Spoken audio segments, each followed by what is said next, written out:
Hello, dear students. Welcome to this session. আমি আজি আলোচনা কৰিম হিষ্ট্ৰগ্ৰাফি পেপাৰৰ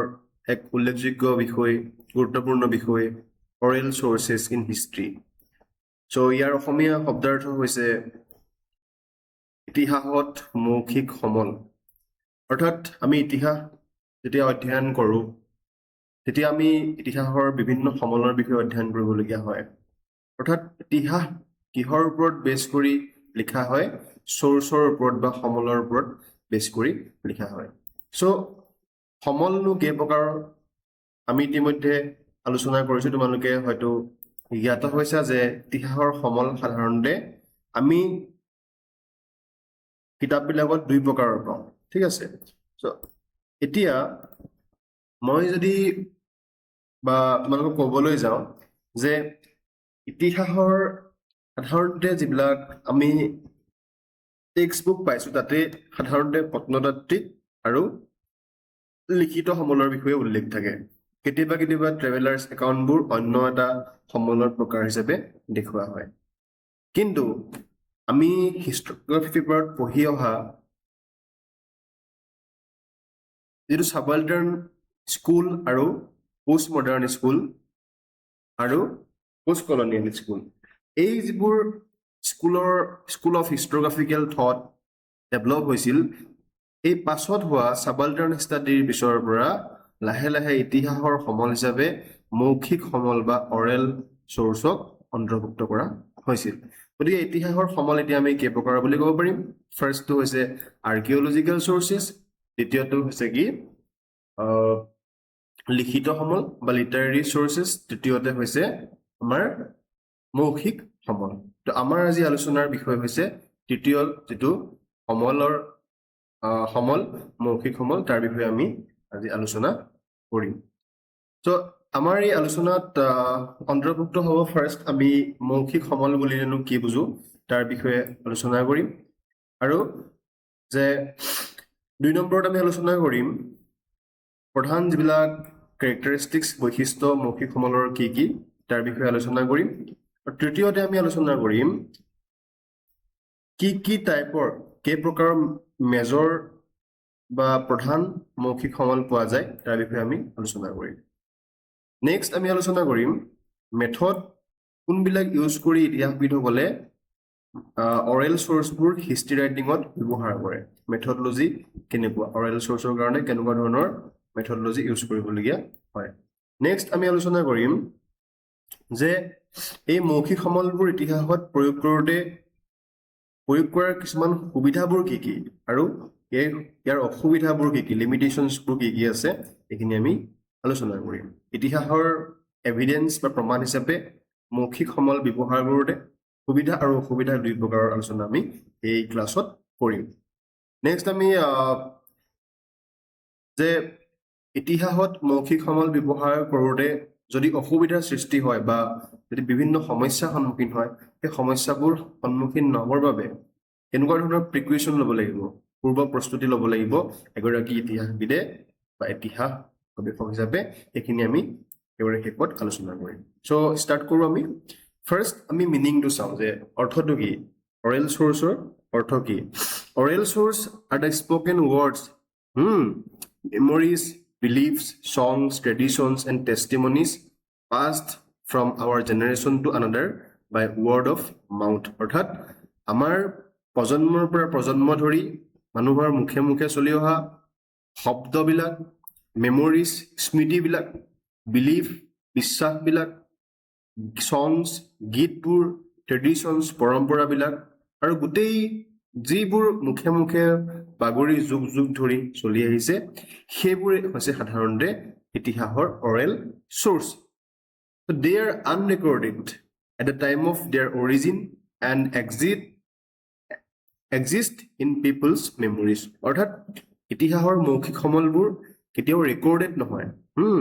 আৰু কি এইবোৰ যেতিয়া অৰিজিন কেতিয়া হৈছিল তাৰ বিষয়ে কিন্তু একো ধৰণৰ কোনো ৰেকৰ্ড দেখিবলৈ পোৱা নাযায়। উদাহৰণস্বৰূপে আমি লোকগীতৰ কথা ক'ব পাৰোঁ। লোকগীতৰ আৰম্ভণি কেতিয়া হৈছিল, অসমীয়া লোকগীতেই হওক বা অন্য ভাষাৰ লোকগীতেই হওক, ফক চং বুলি যাক আমি কওঁ, সেইবোৰ আমি তাৰ অৰিজিনটো বিচাৰি নাপাওঁ। একচুৱেল অৰিজিনটো গতিকে এইবোৰ মুখে মুখে প্ৰচলিত হৈ আহিছে আৰু এই মুখে মুখে মানুহৰ মাজত স্মৃতি হিচাপে যিবোৰ প্ৰচলিত হৈ আহিছে সেইবোৰে হৈছে সাধাৰণতে অৰেল চ'ৰ্চ যাক আমি লিভিং মেমৰি বুলি ক'ব পাৰোঁ লিভিং মেমৰি মানে কি হৈছে মুখে মুখে প্ৰচলিত হৈ যিবোৰ সজীৱ যিবিলাক স্মৃতি সেইবোৰ হৈছে অৰেল চ'ৰ্চ নেক্সট অৰেল চ'ৰ্চৰ নেচাৰ বা কেৰেক্টাৰিষ্টিক্সবোৰ কি আছিলে written and unpublished unwritten and unpublished অৰ্থাৎ অৰেল চ'ৰ্চবোৰ কি আছিলে আনৰিটেন অলিখিত আৰু আনপাব্লিছ অপ্ৰকাশিত যিবোৰ মুখে মুখে প্ৰচলিত হৈ আহিছে যাক আমি মৌখিক বুলি কৈছোঁ next based on memory and personal experience অৰ্থাৎ কিহৰ ওপৰত ভিত্তি কৰি অৰেল চ'ৰ্চবোৰ আহিছে সেইবোৰ হৈছে মেমৰি স্মৃতি মানুহৰ স্মৃতি আৰু পাৰ্চনেল এক্সপিৰিয়েঞ্চ ব্যক্তিগত অভিজ্ঞতাৰ ওপৰত বেছ কৰি আমি অৰেল চ'ৰ্চক ডিফাইন কৰিব লাগিব বা অৰেল চ'ৰ্চ তাৰ ওপৰত বেছ কৰে next flexible varies from person to person অৰ্থাৎ ব্যক্তি বিশেষে অৰেল চ'ৰ্চটো কি হয় মৌখিক সমল বেলেগ বেলেগ হয় চ' আজি মই এটা কোনোবা এটা এভিডেঞ্চৰ ওপৰত কোনোবা এটা বিষয়ৰ ওপৰত যেনেকৈ বৰ্ণনা কৰিম অন্য এজন ব্যক্তিয়ে কিন্তু এই একেটা এভিডেঞ্চ বা একেটা ইভেণ্টৰ ওপৰত বেলেগ ধৰণে নিজৰ পাৰ্চপেক্টিভ বা পাৰ্চেপশ্যন তেওঁলোকে দিব চ' পাৰ্চন টু পাৰ্চন এইটো কি কৰে পৃথকতা দেখিবলৈ পোৱা যায় নেক্সট অফেন ইম'চনেলি কালাৰ্ড প্ৰায়ে কি হয় এইটো ইম'চনেল অৰ্থাৎ ধৰি লওক পাৰ্টিশ্যন ভাৰতবৰ্ষৰ যেতিয়া স্বাধীনতা হৈছিল তেতিয়া ভাৰতবৰ্ষ বিভাজন হৈছিলে স্বাধীনতাৰ ঠিক আগদিনাখন 14 আগষ্ট যাক আমি বিভাজন বিভীষিকাৰ দিন বুলি প্ৰত্যেক বছৰে মানি আহিছোঁ চ' এই সময়ত পাৰ্টিশ্যন হিষ্ট্ৰীটো আমি যদি চাবলৈ যাওঁ তাতে যিবিলাক অৰেল চ'ৰ্চ ব্যৱহাৰ কৰিছে মৌখিক সমল ব্যৱহাৰ কৰিছে সেইবিলাকত সাধাৰণতে যিসকল ৰাইটাৰে লিখিছে তাতে ইম'চনেল এটা মানুহৰ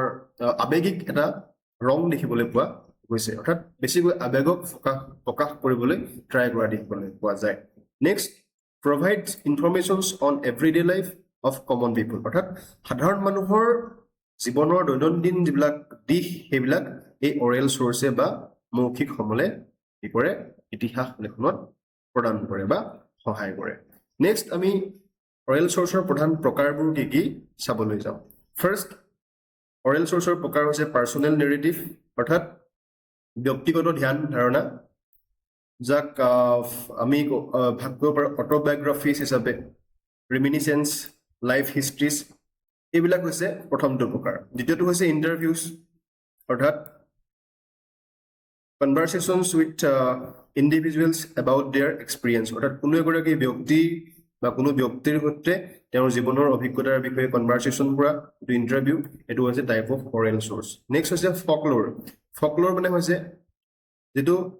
পৰম্পৰাগতভাৱে চলি আহিছে যেনে মিথ লেজেণ্ডছ টেইলছ ফেবলছ অৰ্থাৎ কথা কল্পকথা কাহিনী সাধু ইত্যাদিবিলাকক আমি ফকল'ৰ বুলি ক'ব পাৰোঁ নেক্সট ফক চংছ অৰ্থাৎ পৰম্পৰাগত গীতবোৰ যেনে বেলাডছ ৱৰ্ক চংছ লুলাবিজ মেৰিজ চংছ বিবাহৰ গীত বেলাডবোৰ এইবোৰ আমি ইতিমধ্যে অসমীয়া ডিপাৰ্টমেণ্টৰ যিবিলাকে অসমীয়া ছাবজেক্ট লৈ পঢ়িছিলে তেওঁলোকে বুজি পায়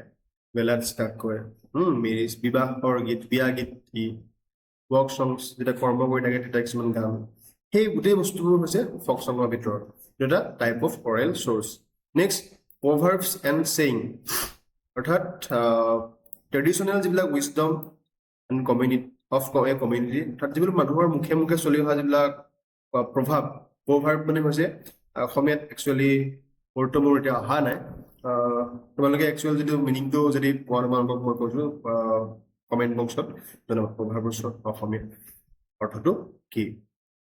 চ' আমি যে কওঁ অসমীয়াত জতুৱা ঠাঁচ বুলি যাক কওঁ তাকে প্ৰভাৱ বুলি ক'ব পাৰি যেনে অসমীয়াত উদাহৰণ দিবলৈ গ'লে নাইপো লনি নাইপো ধনী নাইপো মুখে নাইপো গুফে এনেকুৱা ধৰণৰ কিছুমান প্ৰভাৱছ দেখিবলৈ পোৱা যায় চ' যিবোৰৰ ওপৰত বেছ কৰি ইতিহাস ৰচনাৰ ক্ষেত্ৰত ইতিহাসবিদসকলে সহায় লয় নেক্সট আছে অৰেল ট্ৰেডিশ্যন অৰ্থাৎ কাষ্টমছ ৰিচুৱেলছ বিলিফছ লোকেল হিষ্ট্ৰী এইবোৰ কিহত পৰিব অৰেল ট্ৰেডিশ্যনত পৰিব মৌখিক যিবিলাক পৰম্পৰা কাষ্টমছ মানেতো গম পাইছে ৰিচুৱেলছ মানে গম পাইছে বিলিফছ গম পাইছে লোকেল হিষ্ট্ৰী এইকেইটা কিহত পৰিব অৰেল ট্ৰেডিশ্যনত পৰিব আৰু কাৰ ভাগ অৰেল চ'ৰ্চৰ বা মৌখিক সমলৰ ভাগ নেক্সটটো হৈছে স্পিচিছ এণ্ড ষ্টেটছমেন অৰ্থাৎ মানুহৰ পাব্লিক স্পিচিছ বক্তৃতা টেষ্টিমনিয়াছ ডেপজিশ্যনছ এই গোটেইবিলাক ক'ত পৰিব স্পিচিছ এণ্ড ষ্টেটমেণ্টছত পৰিব যিবোৰ এটা মৌখিক সমলৰ উদাহৰণস্বৰূপে ধৰি লোৱা কোনোবা এখন পাব্লিক মিটিং হৈছে তাত কোনোবাই স্পীচ দিছে যেনে যেতিয়া অসমত অসম আন্দোলন হৈছিল ছাত্ৰ সন্থাই যিবিলাকবোৰ স্পীচ দিছিল সেই স্পীচবিলাক ৰেকৰ্ড যদি কৰিব পাৰি বা সেই স্পীচবোৰ ইতিহাস লিখনত যদি ব্যৱহাৰ কৰা হৈছে সেইটো এটা কি হ'ব মৌখিক সমল হিচাপে আমি ক'ব পাৰোঁ তাৰ চ' এইটো এটা type of oral sources next oral source collect কৰোঁতে ইতিহাসবিদসকলে সংগ্ৰহ কৰোঁতে কোনবিলাক মেথডছ ইউজ কৰিব লাগিব এইটো ইম্পৰ্টেণ্ট কথা ফাৰ্ষ্ট হৈছে ইণ্টাৰভিউ মেথড কি মেথড ইণ্টাৰভিউ মেথড ষ্ট্ৰাকচাৰ্ড ইণ্টাৰভিউ হ'ব লাগিব বা আনষ্ট্ৰাকচাৰ্ড ইণ্টাৰভিউ হ'ব ইণ্টাৰভিউ সাধাৰণতে দুই প্ৰকাৰ এটা হৈছে ষ্ট্ৰাকচাৰ্ড এটা হৈছে আনষ্ট্ৰাকচাৰ্ড এইটো পাছত আমি পঢ়িম ভালকৈ ইণ্টাৰভিউ মেথডৰ বিষয়ে পঢ়িম ডাটা কালেকশ্যন কেনেকৈ কৰিব লাগে এইখিনি আমি 7th ছেমিষ্টাৰৰ যিখন পেপাৰ আছে ৰিচাৰ্চ মেথডলজি তাত আমি আলোচনা কৰিম নেক্সট কুৱেশ্যনাৰিজ মেথড প্ৰশ্নোত্তৰ যিটো মেথডলজি সেইটো ব্যৱস্থা কৰিব পাৰি গ্ৰুপ ডিছকাশ্যন হ'ব পাৰে পাৰ্টিচিপেণ্টছ অবজাৰ্ভেশ্যন হ'ব পাৰে ৰেকৰ্ডিং এণ্ড নোট টেকিং হ'ব পাৰে অডিঅ' ভিডিঅ' ৰেকৰ্ড মই অথনি ক'লোঁ কথাটো নেক্সট হৈছে building rapport and trust with the informants অৰ্থাৎ কি কৰিছে যিবিলাক ইনফৰ্মেণ্ট থাকে তেওঁলোকৰ পৰা ৰেপৰ্ট কালেক্ট কৰা বা তেওঁলোকৰ পৰা ৰেপৰ্ট লোৱা এই গোটেই বস্তুবিলাক মেথড কিহত মেথড পৰে অৰেল চ'ৰ্চ কালেকশ্যনৰ মেথডলজি হয় নেক্সট আছে অৰেল চ'ৰ্চ ব্যৱহাৰ কৰাৰ মেৰিটছ বা ইম্পৰ্টেঞ্চ অৰেল চ'ৰ্চৰ কি কি আছে ফাৰ্ষ্টটো হৈছে অৰেল চ'ৰ্চে কিহত হেল্প কৰে reconstruct the history of common people সাধাৰণ মানুহৰ ইতিহাস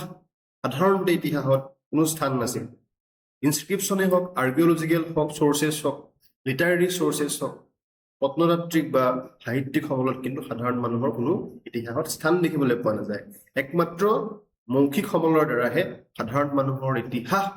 ৰচনা কৰাৰ ক্ষেত্ৰত বহু বেছি পৰিমাণে সহায়কাৰী হয় এইটো এটা ফাৰ্ষ্ট মেৰিট আমি দেখিবলৈ পাওঁ নেক্সট প্ৰভাইডছ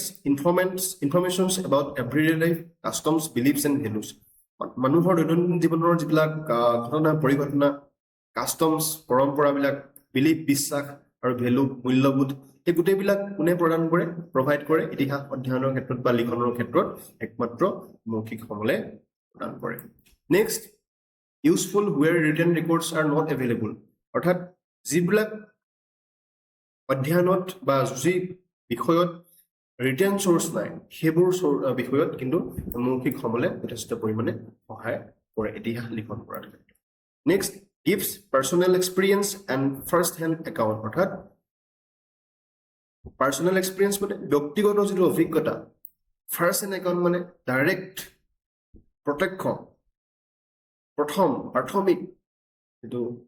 বিৱৰণ সেইটো আমি অৰেল চ'ৰ্চৰ মাধ্যমেৰে পাওঁ অৰ্থাৎ মই কোনোবা এটা বিষয়ে ইতিহাস চৰ্চা যদি কৰিবলৈ যাওঁ বা কোনোবা এটা বিষয়ে যদি লিখিবলৈ যাওঁ ৰচনা কৰিবলৈ যাওঁ ৰাইট আপ বনাবলৈ যাওঁ বা ৰিচাৰ্চ কৰিবলৈ যাওঁ ধৰি লোৱা আমাৰ অঞ্চলত বানপানী হৈছে বানপানী হোৱাৰ ফলত বহু মানুহ মৃত্যু হৈছে বহুতৰ ঘৰ দুৱাৰ ভাঙিছে বহুত কি হৈছে মাইগ্ৰেশ্যন কৰিবলগীয়া হৈছে প্ৰব্ৰজন কৰিবলগীয়া হৈছে বহুতৰ জীৱিকা হেৰুৱাইছে তাৰ ওপৰত মই এখন ৰিচাৰ্চ কৰিম ঠিক আছে ৰিচাৰ্চ কৰিবলৈ যাওঁতে মই নিউজ পেপাৰত যিমানবোৰ তাৰ ওপৰত আৰ্টিকল হৈছে সেইবোৰ পঢ়িলোঁ আৰু মই ডাইৰেক্ট গৈ মানুহকেইজনক ইণ্টাৰভিউ ল'লোঁ অৰ্থাৎ মৌখিকভাৱে তেওঁলোকক মই প্ৰশ্ন কৰিলোঁ তেওঁলোকৰ অভিজ্ঞতা বৰ্ণনা কৰিলোঁ কোনটো বেছি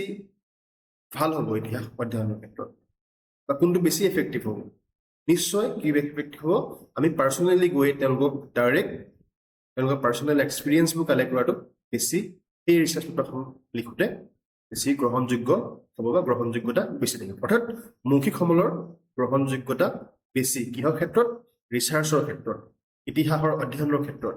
বিকজ এইটোৱে কি কৰে পাৰ্চনেল এক্সপিৰিয়েঞ্চ আৰু ফাৰ্ষ্ট হেণ্ড একাউণ্ট প্ৰভাইড কৰে next preserve folk culture and tradition অৰ্থাৎ অৰেল চ'ৰ্চৰ দ্বাৰা আমি কি ক'ব পাৰোঁ যিবিলাক সময়ৰ সোঁতত হেৰাই যাব ধৰা যিবিলাক আমাৰ পৰম্পৰা আছে সংস্কৃতি আছে ধৰি লোৱা কোনোবা এটা জনগোষ্ঠী অসমৰ তেওঁলোকৰ যিবিলাক কাষ্টম আছে কালচাৰ আছে কৃষ্টি সংস্কৃতি পৰম্পৰা আছে সেইবোৰ সাধাৰণতে ট্ৰাইবসকলৰ লিখিত অৱস্থাত নাই চ' এই বস্তুবোৰ আমি তেওঁলোকৰ মুখে মুখে প্ৰচলিত হৈ অহা যিবিলাক স্মৃতিৰ মাধ্যমেৰে চলি আহিছে সেইবোৰক আমি কি কৰিব পাৰোঁ কালেক্ট কৰিব পাৰোঁ কালেক্ট কৰি অৰেল চ'ৰ্চ হিচাপে মৌখিকভাৱে কালেক্ট কৰি ৰেকৰ্ড কৰি পেলাই সেইখিনি বস্তু প্ৰিজাৰ্ভ কৰিব পাৰোঁ সংৰক্ষণ কৰিব পাৰোঁ তাৰ ফলত কি হ'ব যে সেই ট্ৰেডিশ্যন ফক কালচাৰবিলাক পৰম্পৰাগত সংস্কৃতিবিলাক আমি ধৰি ৰাখিব পাৰিম নেক্সট হৈছে brings new dimensions and perspective of history অৰ্থাৎ ইতিহাস অধ্যয়নৰ ক্ষেত্ৰত নতুন এটা দিশ ডাইমেনশ্যন এটা আৰু নতুন এটা পাৰ্চপেক্টিভ তেওঁলোকে বিল্ড আপ কৰিলে কোনে কৰিলে অৰেল চ'ৰ্চৰ ইতিহাসত অন্তৰ্ভুক্তিয়ে ইতিহাস অধ্যয়নত নতুন এটা দিশ উন্মোচন কৰিলে এইকেইটা আছে ইম্পৰ্টেঞ্চ বা মেৰিটছ নেক্সট আমি লিমিটেশ্যনছ কিছুমান আছে অৰেল চ'ৰ্চ বা মৌখিক সমল ব্যৱহাৰ কৰাৰ ক্ষেত্ৰত ইতিহাসত কিছুমান লিমিটেশ্যন বা ড্ৰবেক্স আমি দেখিবলৈ পাওঁ ফাৰ্ষ্টটো আছিল memory is fallible and may be incomplete অৰ্থাৎ মানুহৰ মেমৰিটো কেতিয়াবা দুখৰ হৈ যায় সদায় একেই হৈ নাথাকে গতিকে এটা ঘটনা 1950 চনত ভূমিকম্প যেতিয়া আমি ককাহঁত জন্ম হৈছিল বা আইতাহঁত জন্ম হৈছিল তেতিয়া তেওঁলোকে দেখিছিল ঠিক আছে চ' 1925 চনত যদি আমি বা 26 চনত যদি আমি সেই ভূমিকম্পৰ কথা তেওঁলোকক বৰ্ণনা কৰিবলৈ দিওঁ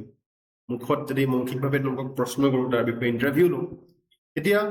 কি হ'ব তেওঁলোকে বহু কথা পাহৰি থাকিব কাৰণ স্মৃতি সদায় মেমৰি পাৱাৰ সদায় একে নাথাকে গতিকে সম্পূৰ্ণ সেই সময়ত একচুৱেল কি হৈছিল তেওঁলোকৰ বৰ্ণনাত হয়তো ফুটি নুঠিব আৰু তেওঁলোকে কিছুমান কথা পাহৰি নিদিয়াকৈ ক'ৰবাত ভুলে শুদ্ধই কিছুমান কথা তেওঁলোকে প্ৰকাশ কৰিব চ' এইটো ক্ষেত্ৰত কি হয় অৰেল চ'ৰ্চৰ যিটো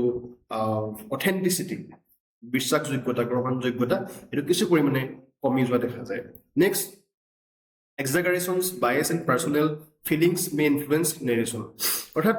অৰেল চ'ৰ্চে প্ৰায় এক্সাগাৰেট কৰা দেখা যায় বাইচ মানে হৈছে বাইচনেছটো বুজি পোৱাই আৰু পাৰ্চনেল ফিলিংছ অৰ্থাৎ ব্যক্তিগত যিটো অনুভৱ এই বস্তুবিলাক অৰেল চ'ৰ্চত দেখিবলৈ পোৱা যায় সেই অৰেল চ'ৰ্চে এইটো ইনফ্লুৱেঞ্চ কৰে সেইখিনি ইনফ্লুৱেঞ্চ হয় অৰেল চ'ৰ্চত কেনেকৈ হয় যে মই এগৰাকী ধৰি লোৱা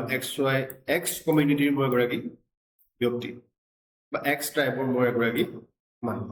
চ' মই সেই এক্স ট্ৰাইবৰ বিষয়ে মোক কোনোবাই সুধিছে এজন হিষ্টৰিয়ান আহিলে মোৰ ওচৰত আহি তেওঁ সুধিলে যে আপোনাৰ যিটো এক্স কমিউনিটি বা এক্স ট্ৰাইব তাৰ বিষয়ে আপুনি কওকচোন মই তেতিয়া কি কৰিম যে তাৰ সেই এক্স ট্ৰাইবৰ ভাল ভাল যিমানবোৰ কাষ্টম আছে গোটেইবোৰ ক'ম হয়নে বেয়াবোৰতো নকওঁ কম জানো বেয়াবোৰ নকওঁ মানে মানুহে নিজৰ কথা কেতিয়াও বেয়াকৈ নকওঁ নিজৰ কমিউনিটি নিজৰ কাষ্ট নিজৰ ক্লাছ কেতিয়াও বেয়াকৈ বৰ্ণনা কৰিব নিবিচাৰে এইটো হৈছে মানুহৰ পাৰ্চনেল বাইচ চ' এই যিটো ব্যৱস্থা সেইটোৱে অৰেল চ'ৰ্চত গ্ৰহণযোগ্যতাত বহু বেছি পৰিমাণে ক্ষতি কৰে next point lake of exact that's and chronological order অৰ্থাৎ অৰেল মৌখিক সমলবোৰত ব্যৱহাৰ কৰাৰ ক্ষেত্ৰত কোনো একজেক্ট ডেট দেখিবলৈ পোৱা নাযায় আৰু কোনো ক্ৰনলজিকেল ক্ৰমানুসাৰী ইতিহাস যেনেকৈ ক্ৰনলজিকেলি লিখা হয় কিন্তু অৰেল চ'ৰ্চৰ ক্ষেত্ৰত দেখিবলৈ পোৱা নাযায় কেনট বি ভেৰিফাইড ইজিলি কেতিয়াও অৰেল চ'ৰ্চক ভাল অতি সোনকালে বা সাধাৰণভাৱে ভেৰিফাই কৰিব নোৱাৰি কিয় নোৱাৰি কাৰণ কি দেখি থাকে মই ক'লো পাৰ্চনেল বাইচ থাকে পাৰ্চনেল ফিলিংছ থাকে চ' এই এক্সাগাৰেশ্যনছ থাকে অফ দ্য চিটুৱেশ্যন নিজৰ কমিউনিটিক ৰিপ্ৰেজেণ্ট কৰাৰ ক্ষেত্ৰত তেওঁলোকৰ এইখিনি বস্তু থাকে নিজৰ ক্লাছক ৰিপ্ৰেজেণ্ট কৰিবলৈ এইখিনি থাকে চ' তেতিয়া কি হয় এজন হিষ্টৰিয়ানে যেতিয়া কোনোবা এটা বিষয়ত মৌখিক সমল ল'বলৈ যায় সেইখিনি প্ৰকৃততে ভেৰিফাই কৰাত বহু বেছি পৰিমাণে সমস্যাৰ সন্মুখীন হ'বলগীয়া হয় নেক্সট হৈছে same event may have different version অৰ্থাৎ প্ৰত্যেকটো ঘটনাৰ ডিফাৰেঞ্চ ভাৰ্চন থাকিব পাৰে বেলেগ বেলেগ দৃষ্টিভংগী থাকিব পাৰে কেনেকৈ থাকিব পাৰে উদাহৰণস্বৰূপে মই এগৰাকী ষ্টুডেণ্ট কোনোবা এখন মহাবিদ্যালয় বা কলেজত চ' মোৰ ঘৰত কি আছে ফি ৱেইভাৰ মই পাই আছো মোৰ ঘৰত ইকনমিকেলি পুৰ মই এডমিশ্যন কৰিবলৈ ফি ৱেইভাৰ স্কিম পাই আছো কিন্তু মোৰ লগৰ এগৰাকী ঘৰত হৈছে তেওঁ ফি ৱেইভাৰ নাপায় তেওঁ APL কেটাগৰী চ' তেওঁ ফি ৱেইভাৰ নোপোৱাৰ কাৰণে এতিয়া অসম চৰকাৰে এখন ৰচনা লিখিব দিলে এছে লিখিব দিলে ক্লাছৰুমত বা তোমালোকৰ টিচাৰে এখন এছে লিখিব দিলে ফি ৱেইভাৰ স্কিমৰ ওপৰত লিখিব দিলে তো তোমাৰ মই যেনেকৈ লিখিম ফি ৱেইভাৰৰ বিষয়ে মোৰ লগৰজনে তেনেকৈ লিখিব জানো কাৰণ তেওঁ ফি ৱেইভাৰ পোৱাই নাই হয়নে চ' এইটোৱে কি কৰে যে একেটা বিষয়তে মানুহৰ বেলেগ বেলেগ অপিনিয়ন বা বেলেগ বেলেগ ডিফাৰেণ্ট ভাৰ্চন আমি দেখিবলৈ পাওঁ চ' সেইটো কথা নেক্সট হৈছে interpreter presence may affect the response অৰ্থাৎ মই কোনোবা এগৰাকী ব্যক্তি ধৰি লোৱা এক্স বা ৱাই দুজন ব্যক্তিৰ পৰা মই তেওঁলোকৰ গাঁওখনৰ বিষয়ে ইতিহাস লিখিম বুলি সমল লৈ আহিলোঁ তেওঁলোকৰ পৰা ইণ্টাৰভিউ লৈ আহিলোঁ মই মৌখিকভাৱে যদি মই ৰেকৰ্ড কৰি আনিলোঁ তাৰপিছত মই লিখিবলৈ লৈছোঁ তেওঁলোকে যিখিনি কথা মোক কৈছিল সেই কথাখিনি মই A to Z লিখাৰ ঠাইত মই কি কৰিলোঁ নিজৰ ইণ্টাৰপ্ৰিটেশ্যন যেতিয়া দিছোঁ মই নিজৰ দৃষ্টিভংগীৰে লিখিছোঁ তেওঁলোকে যিটো কৈছে সেইটো মই লিখিবলৈ যাওঁতে মোৰ নিজৰ দৃষ্টিভংগী তাত সোমাইছে ডেফিনেটলি হ'ব মোৰ ৰাইটিং ষ্টাইল মোৰ থিংকিং ষ্টাইল গোটেইখিনি মোৰ ৰাইটিংছত সোমাই যাব বা হিষ্ট্ৰী মোৰ লিখনিটোত গাঁওখনৰ ইতিহাসত সোমাই যাব গতিকে এইটো কি হ'ব যে ৰেছপন্স ইমানবোৰ মই পাইছোঁ সেই ৰেছপন্সবোৰ ইণ্টাৰপ্ৰেট কৰোঁতে হয়তো মোৰ পাৰ্চনেল ফিলিংছ মোৰ ৰাইটিং ষ্টাইল মোৰ কি কয় টেকনিকেলিটি মোৰ থিংকিং কেপাচিটি এই গোটেই বস্তুবোৰ মোৰ ৰিটেন এবিলিটি গোটেইবোৰ তাত সোমাই গৈছে চ' মোৰ ইণ্টাৰপ্ৰিটেশ্যনটো বেলেগ হৈ গৈছে যিটো আমি প্ৰকৃত বস্তু তাত লৈ আহিলোঁ প্ৰকৃত চ'ৰ্চ লৈ আহিলোঁ মৌখিক সমল সেইটো মই ইণ্টাৰপ্ৰিট কৰোঁতে ক'ৰবাত নহয় ক'ৰবাত যিটো মোৰ পৰা বাইচ সোমাই গ'ল সেইটোৱে কিন্তু প্ৰকৃত যিটো মৌখিক সমলৰ ওপৰত ভিত্তি কৰি লিখা ইতিহাসত বহু বেছি পৰিমাণে কি কৰে আঘাত সানে বা তাৰ ভেৰিফিকেশ্যনটো কমাই দিয়ে এইটো এটা তাৰ লিমিটেশ্যন আমি দেখিবলৈ পাওঁ তো নেক্সট সেইকাৰণে ইতিহাসত মৌখিক সমলৰ সহায় লৈ ইতিহাস ৰচনা কৰিবলৈ যাওঁতে আমি তলৰ যিকেইটা প্ৰিকুৱেশ্যন সেইকেইটা ল'ব লাগিব পূৰ্ব প্ৰস্তুতি বা পূৰ্ব সাৱধানতা ল'ব লাগিব ফাৰ্ষ্টটো হৈছে ক্ৰছ চেক উইথ আদাৰ চ'ৰ্চেছ অৰ্থাৎ অন্য যিবিলাক সমল আছে অকল একমাত্ৰ মৌখিক সমলৰ ধৰি লোৱা মই ল'লোঁ কিন্তু মই অকল মৌখিক সমলটোৰ ওপৰত বেছ কৰি ইতিহাস লিখি দিয়াতকৈ মই সমসাময়িক অন্য যদি তাৰ ৰিলিভেণ্ট সেই সময়ৰ বা সেই ঘটনাৰ একেই সমল ক'ৰবাত পাইছোঁ যেনে প্ৰত্নতাত্ত্বিক সমলেই হওক লিটাৰেৰী চ'ৰ্চেছেই হওক যি নহওক সেইখিনি মই লগত এই মোৰ মৌখিক সমলটো ভেৰিফাই কৰিছোঁ ভেৰিফাই কৰি মই একচুৱেল কোনটো এটা মানে ভেৰিফিকেশ্যনৰ ফলত যিটো শুদ্ধ আৰু সত্য সেইটো মই ইতিহাসত উপস্থাপন কৰিব লাগিব এইটো হৈছে ফাৰ্ষ্ট ৰিকুৱেশ্যন নেক্সটটো হৈছে record full details of the informant অৰ্থাৎ যি ইনফৰ্মেশ্যনটো দিছে সেই ইনফৰ্মেশ্যন দিয়া ব্যক্তি এই হওক বা চ'ৰ্চটোৰ বিষয়ে আমি কি কৰিব লাগিব ফুল ডিটেইলছ দিব লাগিব তেতিয়াহে আমি ভেৰিফিকেশ্যন এইটোৱে অথেণ্টিচিটি থাকিব next note the time place and circumstances অৰ্থাৎ আমি কি কৰিব লাগিব সেই যেতিয়া আমি মৌখিক সমলটো লৈছোঁ মৌখিক উৎসটো আমি ব্যৱহাৰ কৰিছোঁ বা বিচাৰিছোঁ তাৰ সময়সীমা তাৰ স্থান আৰু সেই ঘটনাটোৰ অন্তৰালৰ যিবিলাক বিষয় সেই বিষয়বোৰো আমি পুংখানুপুংখভাৱে নোট ডাউন কৰি যাব লাগিব এইটো হৈছে নেক্সট প্ৰিকুৱেশ্যন ফ'ৰ্থ হৈছে objective and avoid leading question অৰ্থাৎ আমি কি হ'ব লাগিব অবজেক্টিভ মিনছ বেলেগ একো নহয় চাইণ্টিফিক মেথডলজি চাইণ্টিফিক টেম্পাৰমেণ্ট এইটো হৈছে অবজেক্টিভ ষ্টেটিক তাত কোনো ধৰণৰ সাল সলনি নাই অবজেক্টিভ মানে হৈছে চাইণ্টিফিক টু দি পইণ্ট অৰ্থাৎ ডাইৰেক্ট তাত কোনো আৰু খেলি মেলি নাই এইটো হৈছে অবজেক্টিভিটি আমি মেইনটেইন কৰিব লাগিব কুৱেশ্যন এটা সোধোতে আমি পকাই পকাই সোধাতকৈ direct A to Z question সুধি ডাইৰেক্ট কুৱেশ্যন এনচাৰ লৈ তাৰ ওপৰত বেছ কৰি হেৰি কৰিব লাগিব ইতিহাস চৰ্চা কৰিব লাগিব নেক্সট হৈছে preserve original recordings and notes carefully অৰ্থাৎ যিটো অৰিজিনেল যিবিলাক ৰেকৰ্ড সেই ৰেকৰ্ডবিলাক আমি প্ৰিজাৰ্ভ সংৰক্ষণ কৰি দিব লাগিব পাছত যাতে কোনো তাত মিছলিড কৰি পেলাই বেলেগকৈ ইণ্টাৰপ্ৰেট কৰিব নোৱাৰে নেক্সট হৈছে analyse critically before drawing conclusion কোনোবা এটা কনক্লুজন বা নিজৰ মন্তব্য শেষ কৰাৰ আগতে আমি কি কৰিব লাগিব ক্ৰিটিকেলি এনালাইজ কৰিব লাগিব ভালকৈ চিন্তা কৰি ল'ব লাগিব তাৰ সঠিক কি ভুল কি শুদ্ধ কি সকলো নিৰ্ণয় কৰি পেলাই সেই আমি শেষত মন্তব্য বা কনক্লুজন সামৰণি কৰিব পাৰিম ঠিক আছে চ' আমি ইমানতে শেষ কৰিছোঁ আজি ক্লাছটোৰ পৰা তোমালোকে হয়তো বুজি পাইছা যে ইতিহাসত অৰেল চ'ৰ্চৰ ভূমিকা কি আৰু ইয়াৰ সুবিধা আৰু অসুবিধা কি আৰু ইতিহাস অধ্যয়ন কৰাত অৰেল চ'ৰ্চে কেনেকৈ মুখ্য ভূমিকা পালন কৰে ঠিক আছে চ' ইমানতে সমাপ্ত কৰিছোঁ থেংক ইউ